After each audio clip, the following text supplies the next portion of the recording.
Durante 105 años, incluidos 30 años de colonialismo británico y 75 años de ocupación militar sionista, los principales gobiernos occidentales han guardado silencio o sido cómplices del sometimiento sistemático al pueblo palestino. Gracias al mandato imperial de los colonos británicos, el movimiento sionista, creado a fines del siglo XIX por banqueros judíos europeos para ayudar a la creación del Estado de Israel, atacó a Palestina y asaltó su cultura recurriendo a una barbarie sin tregua, usando la humillación, la desesperación y la masacre como mecanismos para la opresión y el apartheid. Palestina fue expoliada, mutilada, dividida, ¿y la voluntad de su pueblo?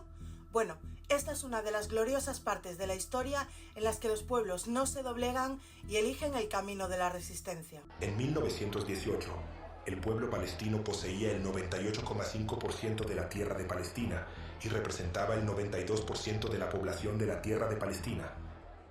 Mientras, los judíos fueron llevados a Palestina en campañas de inmigración masiva coordinadas por las autoridades coloniales británicas y el movimiento sionista.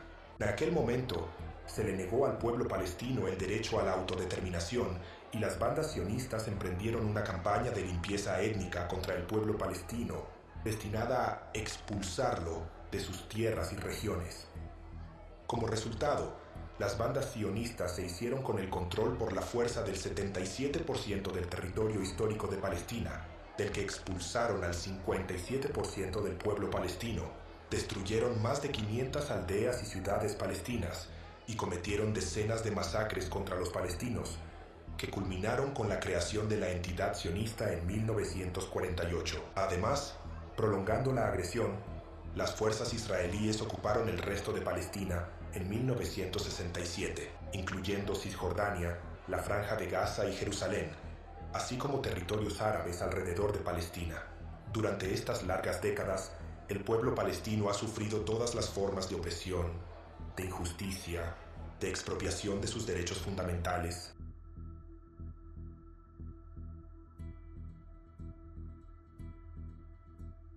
Si algo desenmascara a los estados abiertamente fascistas y terroristas, es la existencia de presos políticos y cárceles de exterminio. Estos centros de tortura institucionalizada son opacos y están blindados ante cualquier ridícula resolución humanitaria cuyo cumplimiento nunca parece ser imperativo.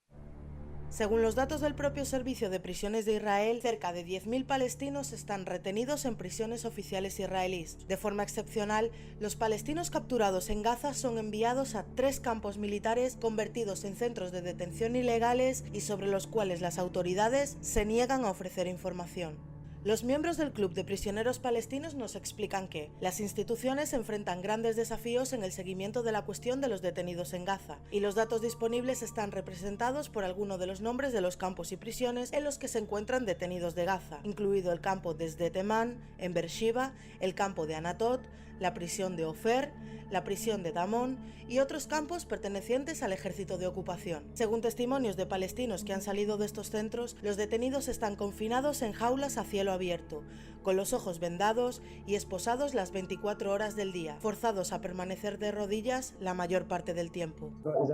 Hay cientos de prisioneros heridos porque los están golpeando, no les dan comida suficiente, han duplicado el número de presos por habitación, no les dejan salir de sus celdas, no reciben ninguna medicina.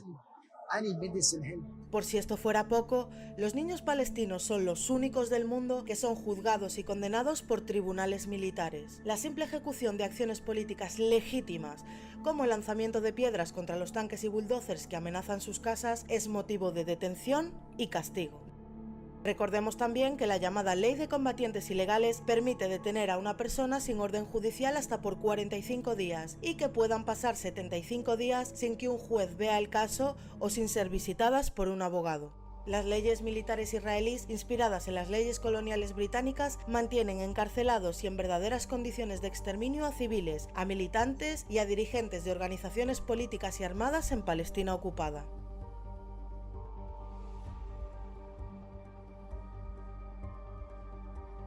El prisionero liberado Mamdouh Amira declaró a Al Mayadeen que, desde el momento de su arresto Hasta el momento de su interrogatorio, el ente ocupante lo aísla deliberadamente del entorno externo y el preso permanece durante largos periodos sin saber la hora y los días. Es una política que tiene como objetivo despojar al palestino de su pasado y un intento para quitarle la esperanza y despojarlo de su memoria. A pesar de que los criminales nazisionistas plantean la pena de muerte como solución a la superpoblación en las cárceles israelíes, creyendo que la muerte puede acabar con la resistencia de un pueblo en lucha, Amira destaca la huelga de hambre como la forma más elevada de protesta contra las políticas de ocupación.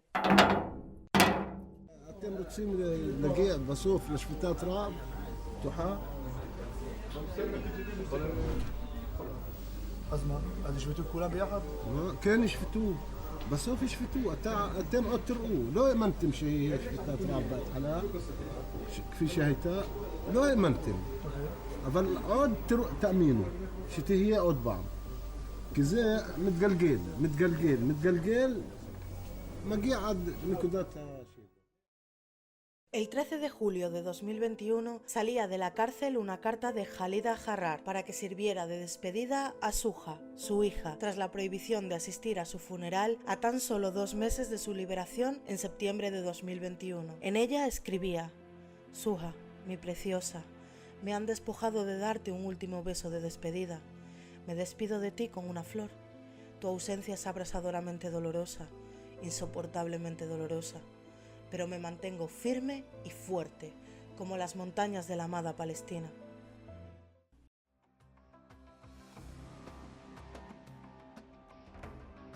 Pese a las terribles condiciones de desigualdad, los palestinos, manteniendo firme su espíritu de resistencia, han asestado duros golpes en el corazón de la bestia. Hablamos de 2 grandes revueltas organizadas contra la ocupación, la limpieza étnica y el exilio forzado. El 8 de diciembre de 1987, el pueblo palestino al completo se une para organizar la solidaridad tras el atropello de 4 trabajadores en un puesto de control israelí, hechos que propiciaron lo que conocemos como la primera intifada. Las marchas y protestas masivas se sucedían, paralizaban la sociedad e iban incrementando su intensidad debido a la brutal represión del ente sionista, ampliando sus formas de lucha hasta la revuelta.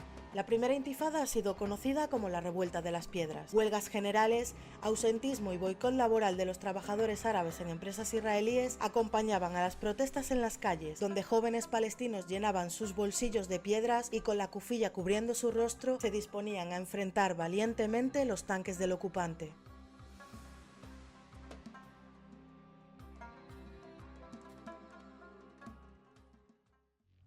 En 1993, Yasser Arafat y el primer ministro israelí Isaac Rabin firman los acuerdos de Oslo a pesar de los crímenes que cargaba Rabin a la espalda, entre los que se destaca la orden de romper las extremidades de los palestinos con grandes piedras como castigo por las protestas de la primera intifada. Tan solo 11 años después de aquellas imágenes de Arafat y Rabin en la Casa Blanca, es asesinado el presidente palestino. Todo apunta a que fue envenenado con polonio 210, ya que tras la autopsia de su cuerpo se encontró este compuesto radiactivo y tóxico en una alta dosis que superaba en 18 veces la normal. El destino de Rabin no fue muy distinto, siendo asesinado el 4 de noviembre de 1995 con 2 disparos por el ultranacionalista judío Yigal Amir. Actualmente Amir continúa encarcelado y su familia mantiene una campaña por su liberación. Apoyada por los yanquis, la organización terrorista Israel utilizó los acuerdos de Oslo para su propio beneficio, estableciendo una enorme red de puestos de control como método de aislamiento y tortura psicológica contra los palestinos, e incumpliendo todos los acuerdos de retirada de los territorios ocupados, imponiendo nuevamente su voluntad por la fuerza. La constante agresión israelí contra Gaza y Cisjordania, reduciendo cada vez más los límites de sus fronteras y convirtiendo Palestina en una verdadera cárcel al aire libre, tensaba el ambiente hasta la crispación. Muestra de ello, y a la vista de que la vía diplomática no funcionaba con las bestias sionistas, en septiembre del 2000 el pueblo palestino comienza la segunda intifada, conocida también como la Intifada de Al-Aqsa, que inaugura por parte de los genocidas un ciclo de ataques, represalias, asesinatos, detenciones y demoliciones, es decir, gravísimos crímenes contra la humanidad que 24 años y casi 50.000 civiles asesinados después todavía no han sido juzgados. Voy a contarles sobre mi experiencia en Gaza, lugar al que viajé varias veces, me quedé meses, luego en En el viaje de 2013 me quedé sin salir de la franja más de 3 años. Estuve hasta finales de 2016. Es muy difícil entrar y muy difícil salir de la franja de Gaza. ¿Cómo es sobrevivir en Gaza? Les describo el campo de concentración que yo conocí, que viví, donde tengo familias, amigos, vecinos, porque estuve, durante años allí. Lo que más me sorprendió en mi primer viaje a Gaza fue que me imaginaba que me iba a conseguir, obviamente, un pueblo que está aislado. Me imaginaba un pueblo relativamente resentido, amargado. A ver, yo lo estaría. El dolor te puede hacer convertirte en un victimario o te puede hacer todavía más compasivo, más sensible hacia el dolor del prójimo. Ese ha sido el caso de Gaza. Gente solidaria, un pueblo amable, con un tejido social impresionante de ayuda. Ellos decían, estamos pasando una situación terrible, pero aquí nadie pasa hambre en Gaza, porque es verdad, el vecino sabía que el de al lado no tenía comida y compartía su comida con el otro. Un pueblo en que el dolor fortaleció lo humano en vez de endurecerles el corazón.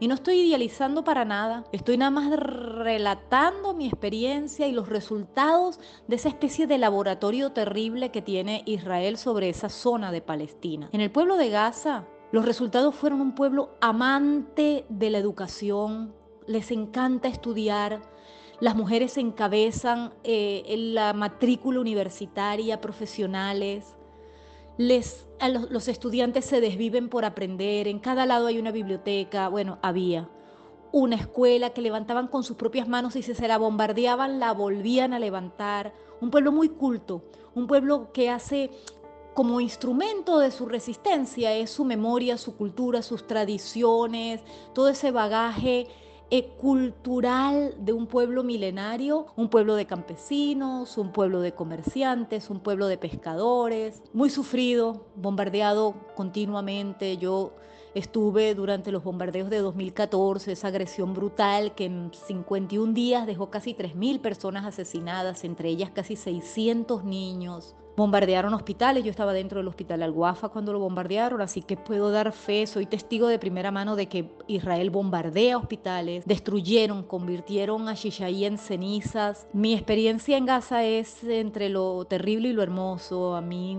se me murió un niño en los brazos destrozado por Israel. En una cristalina mañana, mientras sacábamos cuerpos y cuerpos de mártires de los escombros, cayó a menos de cuadra y media un misil, reventó toda una casa y la ambulancia se nos llenó en menos de un segundo de gente destrozada, sangre, entre ellas un niño que murió en mis brazos con todos los intestinos fuera del abdomen y todavía estaba vivo y yo no sabía cómo sostenerle la cabecita y a la vez taparle los ojos y tratar de, con una gasa que me pasó el paramédico de nuestra ambulancia, introducirle los intestinos dentro. No sabía qué hacer para que ese niño no viera en qué condiciones estaba. Obviamente estaba agonizando, le faltaba toda la pantorrilla, el pie le colgaba de un pequeño tendón. Yo pensé que tenía el puñito apretado mientras íbamos en viaje rapidísimo al hospital Al-Aqsa.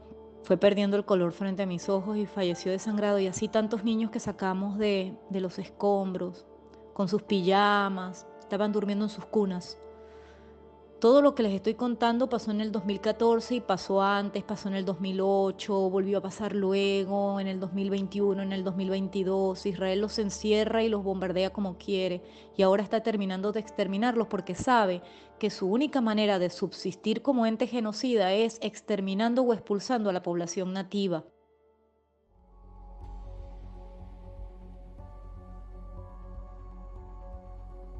Los acuerdos de Oslo II colocaron a la autoridad palestina a cargo de la seguridad interna, el orden público y los asuntos civiles en las zonas designadas como áreas A, B y C. Las zonas incluyen importantes centros de población palestina como Ramallah, Belén, Nablus, Jenin, Tulkarem, Jalqilia, Jericó y sus alrededores inmediatos, así como aproximadamente el 80% de Hebrón. En la actualidad, la Autoridad Nacional Palestina mantiene una vergonzosa política colaboracionista, habiéndose convertido rápidamente en grotescas marionetas al servicio del sionismo. Aplicando los más sucios métodos del terrorismo de Estado, reprimen y asesinan al pueblo que juran representar, mientras su mayor aspiración es gestionar las ruinas de Gaza y Cisjordania, claro está, a sueldo del invasor. El señalamiento y la condena de los elementos traidores y colaboradores es fundamental, ya que su naturaleza y objetivo es la destrucción de las fuerzas populares y sus lícitas organizaciones de resistencia. Completamente deslegitimados por su propio pueblo, han perdido cualquier oportunidad de reconocimiento internacionalista. Los trabajadores del mundo únicamente reconocemos la voluntad y las decisiones soberanas del pueblo palestino.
Desde la Franja de Gaza, bloqueada por mar, tierra y aire, un acontecimiento ha puesto en peligro la existencia de Israel y ha revelado su gran fragilidad.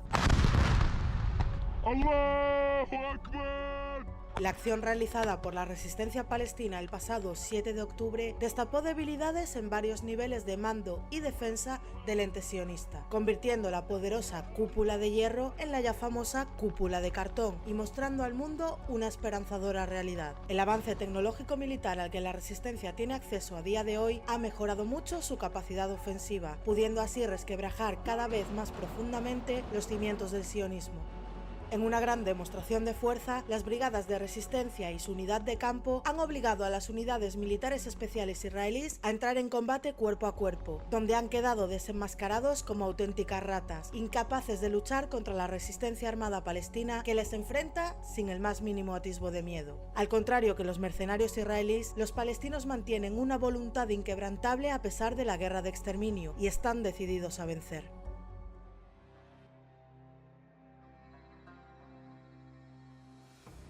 La operación Diluvio de Al-Aqsa del 7 de octubre tuvo como objetivo emplazamientos militares israelíes y buscó detener a soldados enemigos con el fin de presionar a las autoridades israelíes para que liberasen a los miles de palestinos detenidos en prisiones israelíes como parte de un acuerdo de intercambio de prisioneros. La resistencia palestina estuvo perfectamente disciplinada y apegada a los valores islámicos durante la operación, y los combatientes palestinos solo atacaron a los soldados de la ocupación y a quienes portaban armas contra nuestro pueblo. Según dos informaciones aparecidas en el diario israelí Yediot Aharonot el 10 de octubre y en el diario Haaretz el 18 de noviembre, un helicóptero militar israelí mató a numerosos civiles israelíes, en particular a los que participaban en el Festival de Música Nova, cerca de Gaza, lugar en el que murieron 364 civiles israelíes. En la zona, el helicóptero israelí abrió fuego tanto contra los combatientes de Hamas como contra los participantes en el festival. Hay pruebas de que varios colonos israelíes de las colonias de los alrededores de Gaza iban armados y se enfrentaron a combatientes palestinos el 7 de octubre. Estos colonos fueron registrados como civiles cuando en realidad eran hombres armados que luchaban junto al ejército israelí. Quienes defienden la agresión de Israel no miran los acontecimientos con objetividad, sino que tratan de justificar la masacre de palestinos por parte de Israel, alegando que las víctimas civiles son daños colaterales de los ataques contra los combatientes de Hamás. A partir del 7 de octubre, la propaganda nazisionista perdió cualquier mínimo de amarre con la realidad y comenzó a difundir bulos de penosa calidad, pero con un contenido tan grotesco que solo sus retorcidas y macabras mentes podrían crear. Una vil proyección de sus acciones diarias en Gaza y Cisjordania, acciones de las que sí hay pruebas y que de nuevo reafirman lo profundamente enferma de fascismo que está la sociedad en el país inventado Israel, igualándose en sadismo a sus líderes políticos sionistas. כשהם צמים, כשהם עייפים, כשהם תשושים, לפרק להם את העצמות. לא מצליח להבין לאיזה רמה הגענו. ואנחנו מחכים כי הם בצום הרמדאן. צום הרמדאן זה הזמן הכי טוב להרוג אותם, כי הם חלשים ועייפים. ולא, אני לא מרחם עליהם. אני מרחם על האחים. אני קורא לו כבר היום להנחות את הצבא, להיכנס לרפיח ולהרוג אותם. Los israelíes se burlan públicamente del sufrimiento causado al pueblo palestino, de la sed, del hambre, se burlan de los bombardeos, de los crímenes de guerra y de los hogares y hospitales sin luz. Al mismo tiempo, una población fascista y racista que ha normalizado la destrucción humana, convirtiéndola en un espectáculo del que disfrutar en familia, se victimiza exageradamente cuando recibe una respuesta legítima. En el fantástico reportaje October 7, realizado por el medio Al Jazeera, se desmienten contundentemente y una tras otra las mentiras propagadas por los embusteros medios sionistas.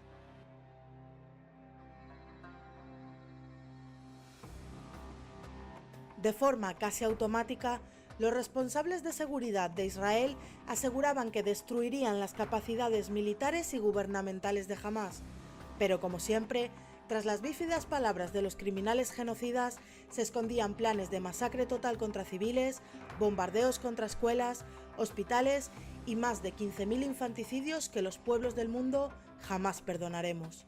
Durante meses hemos visto con nuestros propios ojos la verdadera cara de los herederos del nazismo. Meses en los que se ha retransmitido prácticamente en directo la brutalidad de la agresión sionista y sus métodos criminales. La basura sionista bombardeó deliberadamente los que denominó corredores humanitarios, asesinó a más de 140 periodistas palestinos y libaneses, destruyó los hospitales más importantes de Gaza, dejando atrás fosas comunes con cientos de cadáveres de palestinos indefensos y prohibió la entrada de ayuda humanitaria, provocando una hambruna sin precedentes que, según las propias palabras de la ONU, alcanzó al 100% de la población de Gaza. Como muestra irrefutable de que los gobiernos proimperialistas y los pueblos no son lo mismo, desde el inicio de esta nueva agresión contra Palestina se sucedieron gran cantidad de manifestaciones masivas en las que los participantes se negaron rotundamente a condenar la resistencia armada, haciendo caso omiso del señalamiento constante por parte de los grandes medios de comunicación. Se iniciaron campañas de boicot a los productos de empresas israelíes y distintas acciones de protesta con el objetivo de contrarrestar la repugnante campaña mediática de intoxicación que se orquestó en contra de la soberanía del pueblo palestino y su derecho a utilizar los métodos de lucha que consideren necesarios. En un gran alarde de cinismo y bajo prácticas abiertamente mercenarias, los medios de comunicación que esparcen la propaganda gebeliana de la organización terrorista Israel parecen haber gastado sus 30 monedas, aunque a diferencia de Judas Iscariote quieren más y han demostrado estar dispuestos a lavar la cara una y otra vez a la escoria infanticida sionista. A pesar de ello, la propaganda sionista ha recibido un duro golpe del que difícilmente podrá recuperarse.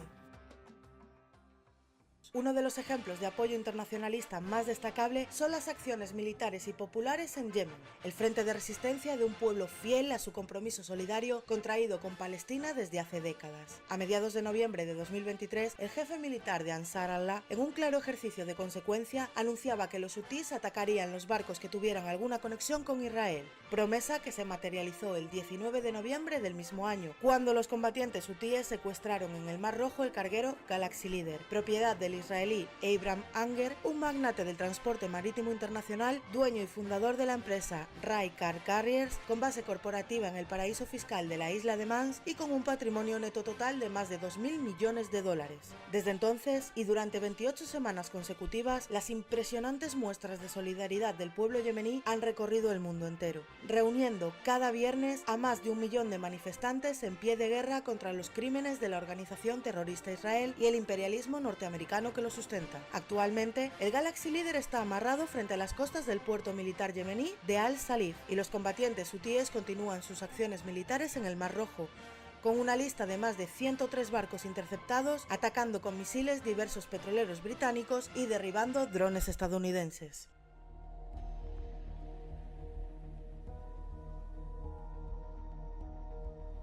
El criminal de guerra Benjamin Netanyahu es nieto del rabino Natan Mileikowski, difusor de las ideas derechistas del sionismo por todo el imperio ruso, e hijo del colono polaco fascista Ben-Zion Mileikowski, ideólogo del sionismo revisionista que emigró a Palestina en 1920, donde falsificó su apellido por el de Netanyahu, que en honor al sionismo sionista significa regalo de Dios.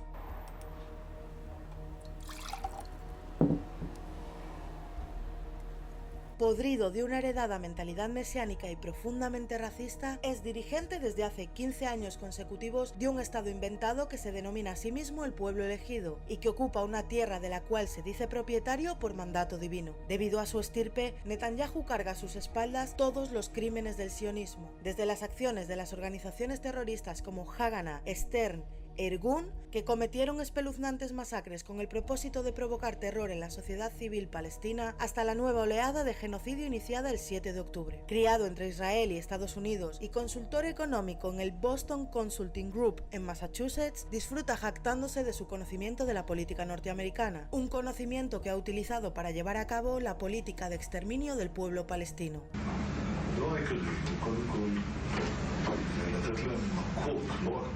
מכות כל כך מכירות שהמחיר יהיה כבד מנשוא, כרגע המחיר לא כבד מנשוא, על התקפה רבת היקף על הרשות הפלסטינית.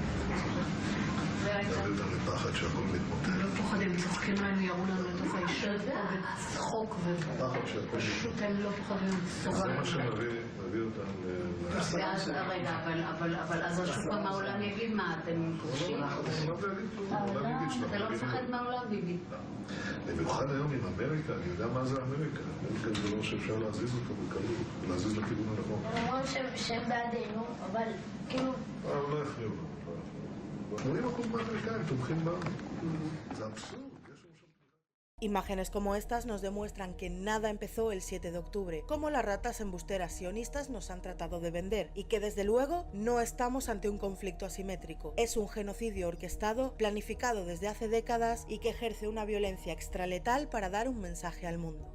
Hace 78 años, a las 12:37 de la tarde del 22 de julio de 1946, una explosión destruyó los 7 pisos del ala sur del Hotel Rey David en Jerusalén. La acción fue perpetrada por la organización terrorista Irgun, participante activa de la masacre de Deir Yassin. El grupo Lehi fue fundado en 1940 por el judío radical y exmiembro del Irgun, Abraham Stern, un sociópata fascinado por el terrorismo religioso que abogaba por el exterminio total del pueblo árabe palestino. Desde entonces, la violencia política sionista no ha cesado, la tendencia ha sido exponencial y a día de hoy podemos asegurar que el Estado de Israel es uno de los estados más genocidas de la historia.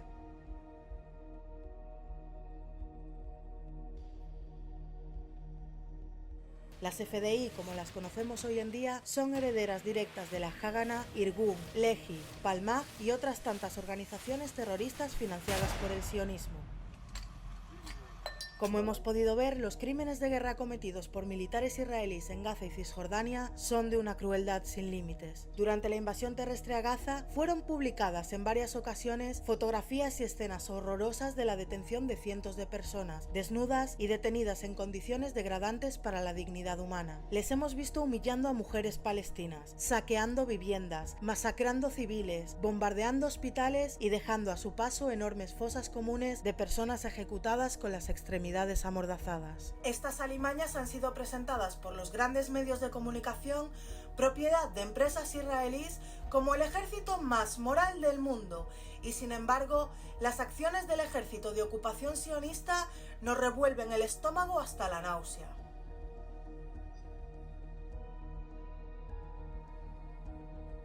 donde había un pueblo cuyas raíces se remontaban a miles de años de historia, comenzaron a llegar desde 1881 grandes oleadas de judíos askenazis y sefardíes con la idea de fundar colonias y kibbutz en territorio palestino, imponer su cultura, su lengua y su dominio de la región. Actualmente, en lo que los degenerados llaman la democracia más desarrollada de Oriente Medio, los colonos, organizados en grupos paramilitares, disfrutan de total impunidad y protección de todo el aparato político, jurídico y militar del ente sionista, supuestos civiles a los que podemos ver campando a sus anchas con armamento de gran calibre colgado al hombro, tratando de amedrentar al pueblo palestino, atacando a familias completas en sus propios hogares, arrancando sus olivos y asesinando a sus rebaños para que pierdan todo sustento. La lista de ancianos, jóvenes y niños palestinos que han sido asesinados impunemente por colonos es larga y pesada. Representando la tónica general, en estas imágenes podemos ver al colono Elisha Jared, el asesino impune de un joven palestino de tan solo 17 años.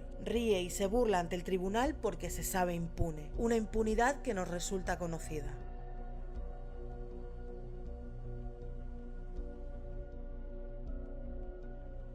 En 1948, el 33º presidente de Gringolandia, Harry Truman, se convirtió en el primer líder mundial en reconocer el Estado judío. Desde entonces, todos los intentos de pacificación realizados por Estados Unidos, especialmente en 1948 durante el inicio de la Nakba, en 1967 durante la Guerra de los 6 Días y en 1973 durante la Guerra de Yom Kippur, han resultado en el refuerzo, expansión y consolidación del macabro invento denominado Estado de Israel. Desde luego, esto no es casual y responde a los intereses anglosajones en la zona, que utilizan a Israel como proxy en Oriente Medio para evitar la influencia rusa y china en la región, entre otros menesteres. En la Declaración Conjunta de Asociación Estratégica entre USA e Israel en Jerusalén, Estados Unidos se comprometió a proteger a Israel y cumplir especialmente con el mantenimiento de su ventaja militar cualitativa, es decir, una indecente cantidad de millones destinados a financiar el desarrollo armamentístico israelí, usando los territorios ocupados de Palestina como lo que el periodista Anthony Lowenstein denominó un macabro laboratorio de pruebas. A su vez, la existencia de Israel proporciona una plataforma de aterrizaje confiable para el ejército estadounidense en Oriente Medio. No en vano, el senador demócrata Jesse Helms solía llamar a Israel el portaaviones de Estados Unidos en Oriente Medio. Para promover sus objetivos geopolíticos en una región altamente estratégica, los yanquis han enviado al menos 330.000 millones de dólares al sanguinario ente sionista, mientras su propio pueblo se ahoga en la miseria más absoluta. De las más de 79 veces que Estados Unidos ha emitido su veto en el Consejo de Seguridad de la ONU, al menos 47 veces han sido para derrotar resoluciones que critican o proponen acciones contra Israel, y prácticamente toda la Cámara Alta del Congreso estadounidense sigue el programa establecido por el Comité de Asuntos Públicos de Estados Unidos e Israel, un lobby pro-israelí disfrazado de ONG con poder e influencia más que suficiente para destituir a congresistas y senadores.